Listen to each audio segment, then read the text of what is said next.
Brother James Bullock. That's me. It is so good seeing you, brother. Yes. I want to take you back to the late 1990s Okay. when I was managing a men's clothing store called the Custom Shop. Yeah. And at that time, you were the head of security for the Stanford Town Center Mall. Yes, sir. And tell me about those times that you used to come into the store. Well, the times I used to come into the store, first of all, what made me interested into with the store itself was clothing. I always liked to wear nice clothes, you know. And I looked into the store, and that's how I met you, because I asked you, what do you do? And you said, well, I sell clothes, and I'm a clothier, and so on and so forth. And that's what got me interested in it, talking to you and you speaking to me in such a way to where I said, this guy knows a lot about clothing. Because I said to myself, he said custom shirts, ties, suits. So that's what got me really coming into the store. I got really interested in fashion, in particular menswear. And so tell me some of the things that you learned during that period.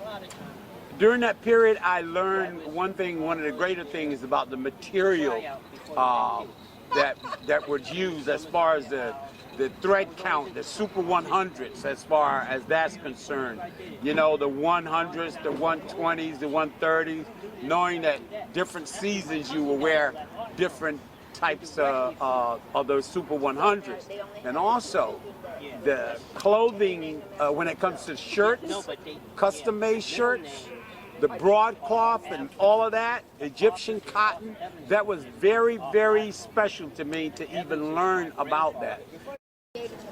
So now you were telling me about the shirts and the different types of fabric that goes into shirts. Yes. And I want you to finish telling me that story. Well, basically, I liked the different type of fabrics that went into the shirts and so forth. And then you were telling me about the monogram and then the buttons and so forth and the different lengths of the collar. You know, you can get a smaller collar, you can get a higher collar, and then like the DA collar was one of my real interesting ones. The DA collar and the wing spread collar, the Windsor, those was all very interesting to me to know, and but the fabric of a shirt that was made for a man to wear. And that was very, very intriguing to me to find out these things. And basically, a lot of it I learned from you yourself, telling me over and over, and I'm questioning you about the fabric, about the shirts and so forth. Everything, all the fabrics, all of the clothing overall. The silk ties, you know, on a particular, I would say, suit. I said, Kev, why are the buttons together? They land on each other. You said, those are kissing buttons. So I learned that. I learned what that was. I learned how to tell the difference between different materials and so forth. So now I want to get into some of your other talents. You are, and still is, a wonderful martial artist. Yes. And where did that begin? Well, the martial arts itself really began when I was like, I would have to say around 10 years old. So you have mail order catalogs. And I have seen it, and it was very interesting to me. And I ordered this mail order catalog and show you how it goes way back to the 60s, that the mail order catalog was only like 15 cents. Yeah. So I got the catalog, I began to read it, and by reading it, I start to look at some of the things that was being done, the techniques. From that, after my family migrated to Connecticut, I seen a friend of mine, and I asked him what was he doing, and he said he was doing martial arts. So I didn't understand what it was all about until he told me, says to me, this is what they call karate. Mm-hmm. So I said, well, I think I'm kind of interested in this karate because I started at a younger age just trying to find out, to get familiar with it. And so I start studying in Bridgeport, Connecticut under a sensei named St. Thomas. And as I start studying under St. Thomas, I work hard because I had to commute from one place to the next in order to get the training. And I started training there. And as I continue, I would say around the age of about 17 years old, I went in the Marine Corps. That's when I broadened everything that I was doing. I went out further. I'm out in California. I'm in different places, and I began to study and to study harder. And in my class that I was in, I always was like ahead of everybody because I worked so hard in order to get where I needed to go and to achieve the level of black belt.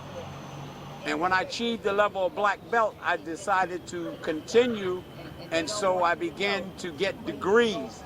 And one of the styles that I studied was Shotokan. And in Shotokan, I earned a 3rd degree. And from Shotokan, I went to Ishinryu. And from Ishinryu, I earned another black belt. So that's 2 black belts that I earned. Yeah. Not to say that the black belts and the color of the belt is something that you put around your waist. It's the knowledge, the discipline, the philosophy, and the understanding of the art. And then I began to teach other people some of the things that I've learned to where they can acquire the skills and knowledge in order to take care of themselves, to protect one's body. So how did you get into art? Because you're a wonderful artist. And I want you to tell me, when did that begin for you? Art began for me at 4 years old. Mm-hmm. And this is the wonderful part of telling you about this thing that I like to say. And believe it or not, you are the first person that really recorded seriously what I'm going to tell you now. Yeah.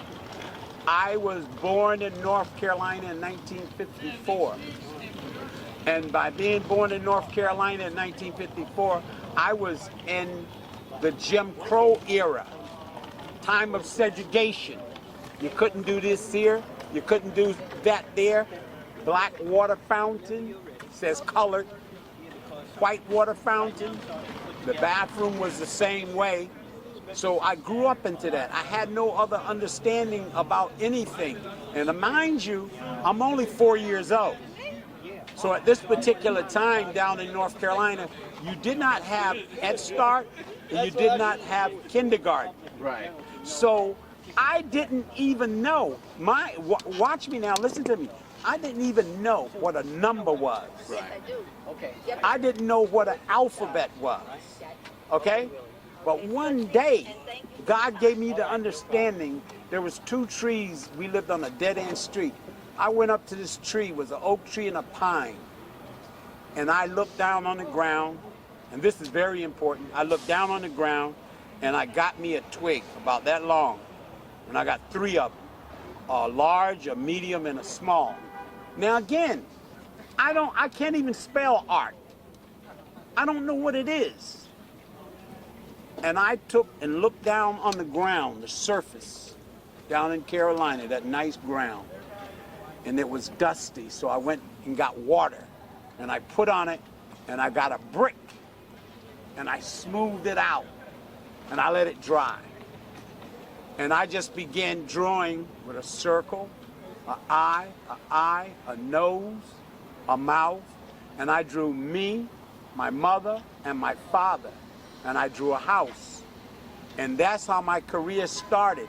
And mind you, I did not attend school yet. There was no Head Start or kindergarten. So the first day of school that I went to school, I looked on the desk, there was a pencil, and there was this stuff they call paper. We were not allowed to mess with pencils or paper. So I picked the pencil up, I start drawing that same stuff again. And I just kept doing it over and over. And the teacher says, well, this is not the time to draw. This paper is used for something else. And I said, well, that's fine, that's good. And she took the little thing that I did draw and put it on the board. And man, you talking about, I thought I was somebody. because she put my stuff on the board and all the other kids was looking at it.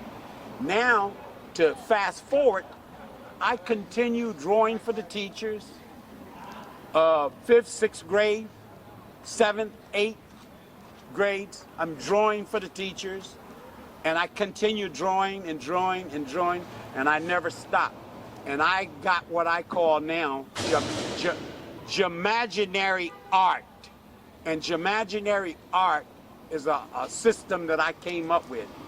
So I use acrylic paint, and I use oil, I use charcoal, pen and pencil. But my main one that I love, consider myself an acrylic master of the art when it comes to art. My own style of doing it. You know, and I've seen a lot of your work, and I appreciate it. But there's another area that I want to ask you about, because for me in 2020, yes, you were the biggest miracle I saw. Yes. During the entire year. Yes. And I want you to talk firstly about your faith. Yes. And secondly, I want you to talk about your journey as a pastor. Yes. Well, number one, I'm a true believer, okay? As far as my faith is concerned with God, I was raised that way. And as time went on, I stuck with it. And God called me to preach. I didn't call him, he called me. And I was sincerely real loyal, dedicated to God. Dedicated. I got ordained, licensed to preach. On my journey of doing that, I went to the doctor one day because my back was hurting. I was working at a homeless shelter. And I took a CAT scan. CAT scan came back and said, the doctor said, I see something on your scan that I don't like. And I said, what do you mean you don't like? He said, it looks like cancer. And I said, Doc, you gotta be kidding. You got the wrong scan. You got the wrong everything. Okay? It's not me. But come to find out, after further investigation and research on that and the development with the doctors, truly enough, it was cancer. So I went to Yale, New Haven in Connecticut. I had the first operation there. And that was in 2005. Right. About a year and a half later, it came back. Had another operation at Yale. Same thing, that cancer. Liposarcoma. And I went to New York. A friend of mine told me about it because they had came back the third time. And the place was called Sloan Kettering Hospital in New York. I went there for a major operation. And in that operation, I had a bypass on my aorta, and I had cancer in my right leg. They did what they had to do to let me function, to let me live. Because Duke University, nobody in town wanted to do, well, I didn't say town, in those states wanted to do anything. And New York was the only place, Sloan Kettering. So I went in, got done what I had to get done. That was in 2009. Right. And could say this, God was involved with that, okay? To keep my strength, my understanding, my spirituality stable.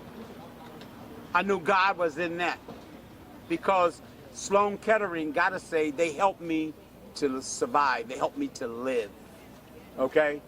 Time passed. Mind you, I'm in Connecticut. Time passed. 2019, I carried a tumor around for a year and a half. And when I got surgery, I asked the doctor to weigh the tumor. And she did. It was a female surgeon. And the tumor was 45 pounds. Yeah. They took the tumor out. Oh man, I went from 250 pounds down to 142. Yeah. Yeah. It took God and knowing that God was in this thing to have me to survive, to have me to live. And I want to wind back a little bit, just a little bit. When I was in Sloan Kettering, transported from Connecticut to New York, a friend of mine came by to see me. You, Kevin Thorborn. He came by to visit me in that hospital, which made me feel real good. But now we're going to fast forward. No, but what did we do that day? We prayed. We prayed. You and I, we prayed. You prayed. You prayed for me. And you encouraged me and let me know that things is going to be all right. But let me just add something to that story. Yes. I remember the day you told me that you were leaving Sloan Kettering. Yes. And that you were going to a local hospital Yes. in Connecticut. Yes. And I don't think I prayed any harder than that, because usually when an institution like Sloan Kettering sends you somewhere else, Yes. basically they're sending you somewhere else to die. Yes. And that's what it was. You know, they were sent, and I prayed so hard for you, brother. But as God would have it, Yes. you went to that other hospital. Yes. That didn't even have the expertise of a Sloan Kettering. Yes. Did not. Did not even have the surgeons. Yes. That Sloan Kettering has. Yes. A world-class hospital. Yes. They sent you to a local hospital Hospital. in Connecticut, brother. Yes. And here you are today. Tell me about that experience. Well, that experience, and I'm going to pay attention, whoever's watching this, because you got to listen to what happened. That experience was really deep because of the fact that they took that tumor out. But first of all, I asked God, I say, Lord, look like Sloan, supposed to be the best in the business, That's right. done given up on me. But I'm asking you, God, to send me somebody that can remove this tumor from my body. That's right. 3 days later, I had a vision. It says, go to the hospital and see one of your old doctors, because I had worked at that hospital for 15 years. Right. And I went to see one of my old oncologists. And when I got there to see him, he said, he checked me, he said, nobody can do this, nobody can mess with this here, nobody wants to do it. I said, okay, I'm gonna go home. But if you come up with anything, let me know. And again, they say the Lord rose in 3 days. That's right. 3 days later, I got a phone call from the doctor. The doctor says he has somebody he wants me to meet. And I went and met that person. It was a doctor who had studied at Sloan, but it was a local hospital. She said, I can take this thing out of you. I can take this tumor out of you, and you'll be okay. So I already asked God for somebody. That was a someone that he sent to me. Absolutely. That he sent to me. Now, I understood what was going on. So I went, I had the surgery done. They removed the tumor. Like I said, 45 pounds. I lost a lot of weight, but I came back. Yes, you did. I went from 250 to 142, but I came back. That was last year, 2020, pandemic time. That was last year, tumor taken out. And they always make sure that they study you and they do tests to make sure that everything is okay. Now, I would like to say to you that a month ago, they talked to me, and I took a MRI and a CAT scan, and they said to me, the cancer is back. Yeah. That was this year, 2021. Right. A month ago, they told me this. And it's smaller, but they want to get to it before it gets worse. Right. Right. And we're in September now. October 11th, I will be going back into the hospital to have this surgery redone once again. Yeah. And I'm waiting now at this particular time as we speak to go back into that hospital and have this done. But I want to say this. I believe in God. My faith will carry me through. My love for God, because he loves me, okay, that will carry me through. Because see, I love the Lord because the Lord first loved me. And so I've been through a lot in my lifetime. I've been through some things. But what brought me through it all was God. And I know God that way. And I'll say to anybody that don't know him, I ain't trying to preach to you. I'm trying to reach you. Teach you a little something. Because you never know what could happen. That's right. To anyone. That's right. And God gives me my strength. He's my refuge. I look to the hills which cometh my help, and my help cometh from the Lord. You understand? And I thank you for being there with me. And you've been there with me twice already. And this is the third time around. And you're still there. This is what I call a friend for everybody out there. Kevin Thorborn, my friend. He's been there for me. And just know that for the third time, yes, we're going to reach for the hem of his garment. Yes. And everything is going to be all right. It's going to be all right. And I'm looking forward to that. And I will see you people again. I'll be talking to you again and have more of a story and a testimony to tell you. And you just bear witness. And I always say, everything blessed, trust Jesus. Pastor James Bullock, it is such a pleasure knowing you. It is such a pleasure being part of your journey. Yes. It is, you've been a dear friend to me. And brother, I want to say thank you so very much for your time. Yes. And you are very much welcome. And Brother Kevin, I hope you continue. And I know you will. And I thank God for you. Thank you, brother. Somebody say amen. Amen.